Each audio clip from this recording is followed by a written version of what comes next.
1951 opened with the conflict in Korea hot and getting hotter. On the home front, the war against communist subversion was heating up.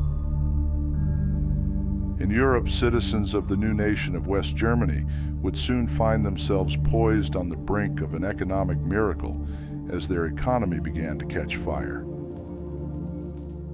And something cool was happening in a small recording studio in Memphis, Tennessee, that would have a long-term impact on the mounting culture war between America and the Soviet Union.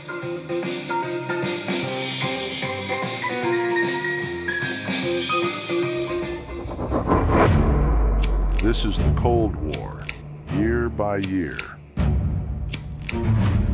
A digest of the events of America's longest conflict. Chapter 7, 1951.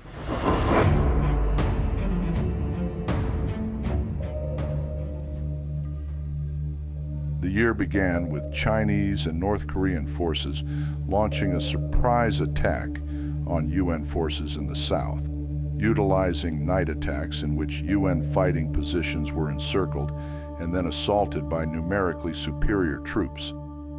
UN forces were overwhelmed and retreated to the south, allowing communist forces to capture the South Korean capital of Seoul for the second time.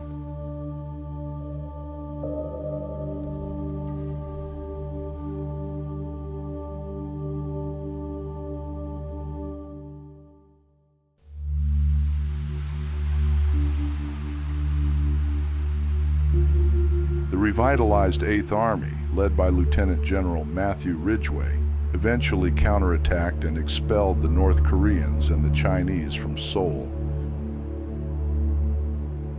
Communist forces were pushed back to positions around the 38th parallel.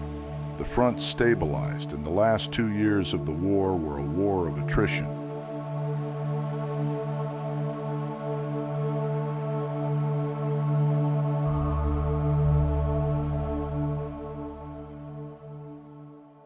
Back in the States, Julius and Ethel Rosenberg are convicted of espionage for their role in passing atomic secrets to the Soviets during and after World War II.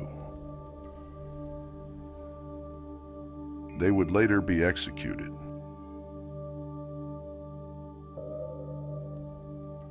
In March, the song Rocket 88 was recorded in the Memphis studio of producer Sam Phillips, credited to the group Jackie Brenston and his Delta Cats, but actually performed by Ike Turner's Kings of Rhythm. Rocket 88 is considered by some music historians as the very first rock and roll record.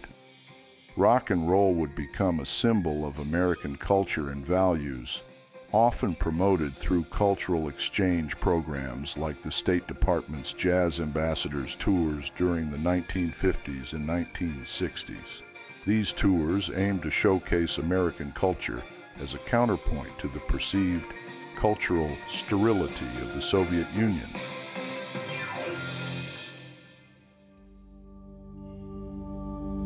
On April 11th, President Truman fired General Douglas MacArthur from his command of the U.S. forces in Korea. MacArthur had clashed with Truman, publicly criticizing established U.S. policy in the conduct of the war and demanding nuclear weapons to be used on the invading Chinese and North Korean forces.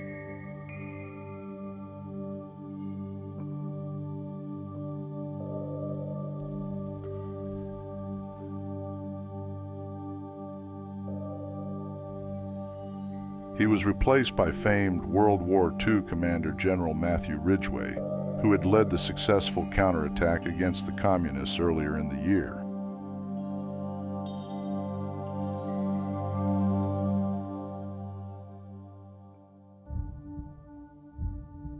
On October 10th, President Truman signed the Mutual Security Act, announcing to the world, and the communist powers in particular, that the U.S. was prepared to provide ongoing financial and military aid to defend the allies of the United States around the world.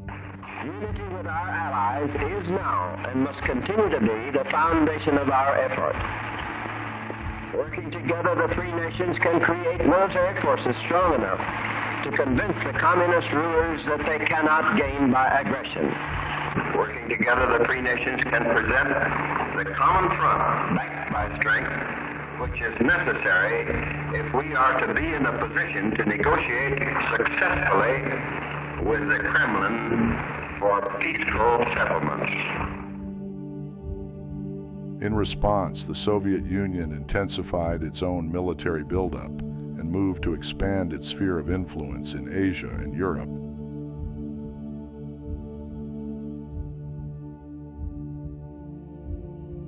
On December 12th, the International Authority for the Ruhr lifted part of the remaining post-war restrictions on West German industrial production.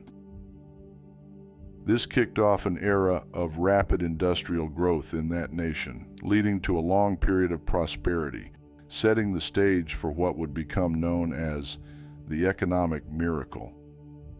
West Germany would become the poster child for a pro-American, pro-capitalist approach to post-war recovery, while its counterpart, communist East Germany, lagged far behind. A growing number of East Germans voted with their feet and immigrated to the West. The mass migration out of the East would eventually lead to the construction of the Berlin Wall, the defining symbol of the Cold War. Coming up, 1952, Greece and Turkey join NATO. The world's first nuclear-powered submarine is launched. Eisenhower is elected president, and the United States tests their first thermonuclear fusion bomb. All this and more, next time on The Cold War, Year by Year.